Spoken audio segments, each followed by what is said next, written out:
ceasefire is short-lived as Azerbaijan and Armenia resume attacks. Armenian opposition supporters and relatives of servicemen wounded in border clashes between Armenia and Azerbaijan gathered in front of the parliament to call for the Armenian Prime Minister's resignation in Yerevan on September 13, 2022.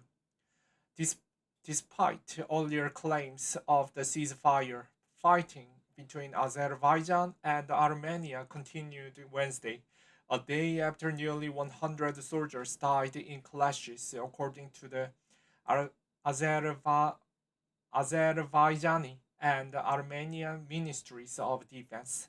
Russia suggested it had brokered ceasefire between Armenia and Azerbaijan in a statement Tuesday, but it proved short-lived. The Russian meditated ceasefire was almost immediately broken, according to U.S. National Security Council Coordinator for Strategic Communications John Kirby. Armenia's Ministry of Defense on Wednesday accused Azerbaijan of attacking again, claiming artillery, mortar, and large caliber firearms had been fired at three Armenian towns, including Yermuk, near the border between the two countries. In a series of tweets, the ministry insisted that the entire responsibility for the current clashes and any future development falls on Azerbaijan. Armenia's government said Tuesday that at least 49 Armenian service members had been killed in action. Azerbaijan, meanwhile, tweeted Wednesday that some of its military units are also being subjected to artillery fire. In a statement, each Ministry of Defense said a criminal case had been opened into the case of two civilians injured as a result of the ongoing conflict with Armenia. Two civilians were wounded as a result of a large-scale provocation committed on the night of September 12th by the Armenian armed forces. The statement read, "The facts are currently being investigated. 50 Azerbaijani servicemen were killed in deadly clashes on Tuesday," the Azerbaijani Ministry of Defense said in a statement. They included 42 members of the Azerbaijan army and 8 members of the state border service, it said. An ambulance moves on the street near a military hospital in Yerevan, Armenia, following night border clashes on September 13, 2022. If the fighting between Armenia and Azerbaijan continues, it could place the key oil and gas pipelines in jeopardy, exacerbating issues with energy supplies already disrupted by the war in Ukraine, according to Reuters. For decades, Armenia and Azerbaijan have been engaged in a dispute over the Nagorno Karabakh region, a landlocked area between Eastern Europe and Western Asia that is populated and was controlled by ethnic Armenians but located in Azerbaijani territory. The unrest in the region dates back to the collapse of the Soviet Union, when the region, backed by Armenia, declared independence from Azerbaijan.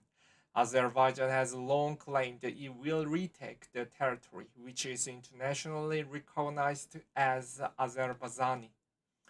In November 2020, renewed fighting broke out in a region of almost 2 months, killing at least 6,500 people, according to Reuters.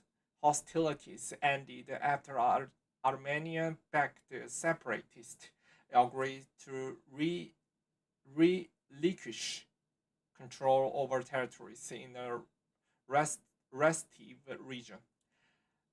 Russia helped broker the ceasefire deal between the two countries, which saw President Vladimir Putin sent peacekeeping forces along the contact line in Nagorno-Karabakh.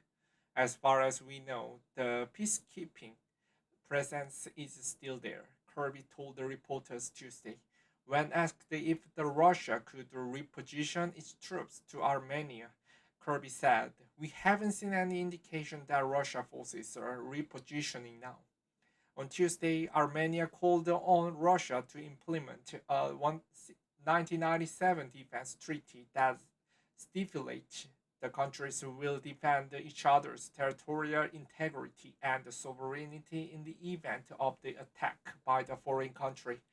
A decision was made to officially apply to the Russian Federation for the implementation of the provisions of the Treaty of Friendship, Cooperation, and Mutual Assistance to the Collective Security Treaty Organization and the UN Security Council regarding the aggression against the sovereign territory of the Republic of Armenia. A statement from the Armenian Prime Minister's office read, "The request followed the session with the Armenian Security Council and the call between Armenian Prime Minister Nikol Pashinyan and Putin," according to a statement from Pashinyan's office. Just hours after Moscow said it had facilitated a ceasefire between the two nations, the U.S. Secretary of State Antony Blinken voices concern that Russia could try to still steer the pot between Armenia and Azerbaijan to create a distraction from Ukraine. Kirby said the U.S. was actively engaged in trying to help end the violence, adding that Blinken had spoken with both the president of Azerbaijan and the prime minister of Armenia. "We are actively engaged with both the Armenian and the Azerbaijani government to see what we can do to end this violence," Kirby told the reporters Tuesday. CNN's Hannah Ritchie, Philip Wang, Anna Chernova, and Eleni Giokovs contributed reporting, as did journalist Aaron Malinkan.